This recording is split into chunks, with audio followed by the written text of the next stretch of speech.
जटवा तो हर घन घोरी ये गुरुजी मुख से छूटे पसीनावा।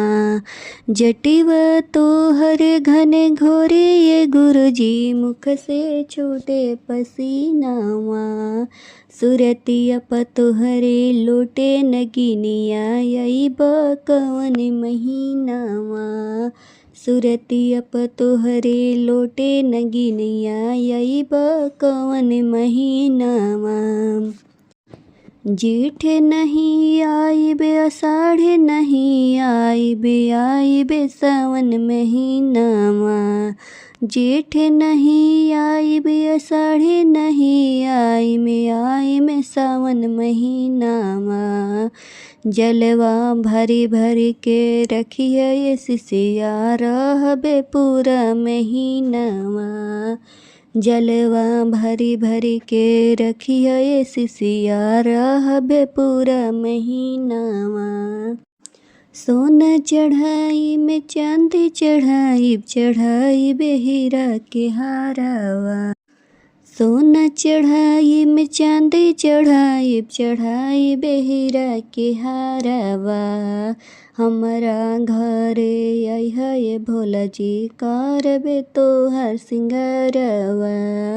हमारा घरे अइहा ये भोला जी करबे तोहार सिंगारवा।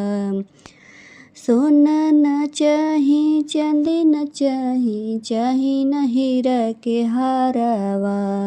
सोना न चाही चांदी न चाही न हीरा के हारावा। फूल धतूर के लइहा ये सिसिया इहे हम सिंगारवा। फूल धतूर के लइहा ये सिसिया इहे हम सिंगारवा। मिश्री मलाई खूबे मंगाइम बनाइम पुआ पकवानावा। मिश्री मलाई खूबे मंगाइम बनाइम पुआ पकवानावा। रची रची के भोगे लगाई पे करबे तोहर पूजनवा। रची रची के भोगे लगाई पे करबे तोहर पूजनवा। मिश्री मलाई नहीं चाहिए सिसिया नहीं चाहिए पुआ पकवानावा। मिश्री मलाई नहीं चाहिए सिसिया नहीं चाहिए पुआ पकवानावा। भंगिया पीसी पीसी के रखी है ये सिसिया रहबे के महीनावा। भंगिया पीसी पीसी के रखी है ये सिसिया रहबे पूरा महीनावा। घरवा बैठा के महलिया बैठाई के लगाई बे तोहर असानावा। घरवा बैठाई के महलिया बैठाई के लगाई बे तोहर असानावा। ओही असानवा पर बैठ के भोला जी दी हमें सबके दर्शनवा।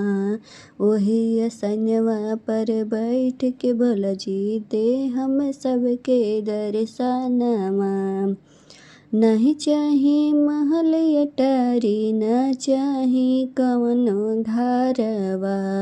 नहीं चाही महल अटारी नहीं चाही कवनो घरवा। श्रद्धा से दर्शन मिली ये सिसिया अइहा कैला से उपारवा।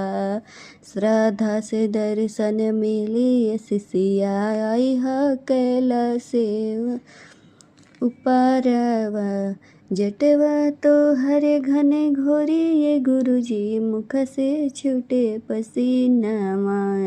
सुरतिया पतोहरे लोटे नगिनिया यही कवन महीना।